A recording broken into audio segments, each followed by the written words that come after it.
Dealing in stolen art and antiques is now seen, along with trading in drugs and arms, as one of the most lucrative of organised crimes. The criminals are becoming increasingly daring.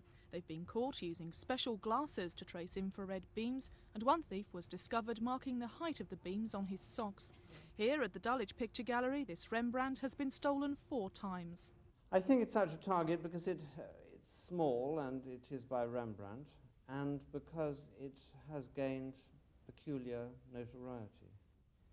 There was a case when the picture was offered to us having been stolen for back as a sort of ransom, and after visits to Amsterdam and a collection of photographs from the Playboy Club in Park Lane, it was finally found again in a taxi in Berkeley Square. That was perhaps the most exciting event.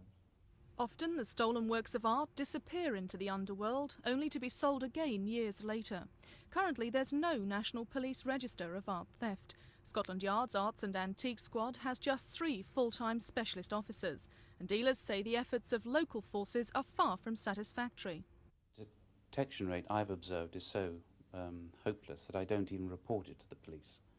In fact, if I want something to disappear forever, I will report it to the police, who will then send a bad photostat round to everybody, put it in Antique Trade Gazette, which is heavily subscribed to by the villains, and they see it in there, they say, oh, hot property, so they tear it up.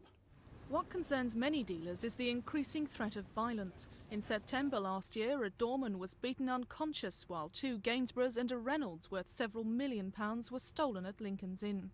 And at the nearby Soane Museum, a raid ended with one of the robbers being shot dead by a police marksman. I don't know that ingenuity is the threat. I think violence is the real worry nowadays. And as you know, there have been a number of very frightening, violent attacks on museums, and that is something that poses extremely troublesome questions. Gallery owners do all they can to protect themselves, but it often seems an impossible task. Here, after a spate of thefts, 7 security cameras were installed. On Friday, a thief found the blind spot. Fortunately, though, this time he wasn't a professional. The £100 frame was taken, the £3,000 oil was left behind. Dealers say the Home Office should be putting more resources into the Arts and Antique Squad. They are proud of their record so far, but welcome changes already being considered by the government.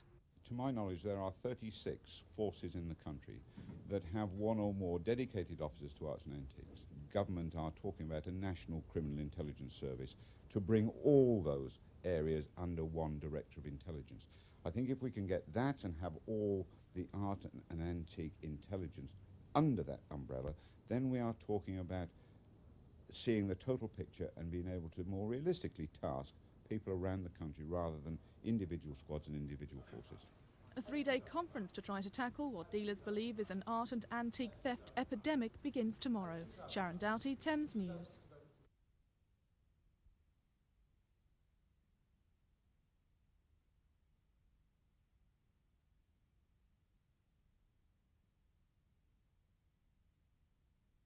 An art and antique theft epidemic begins tomorrow. Sharon Doughty, Thames News.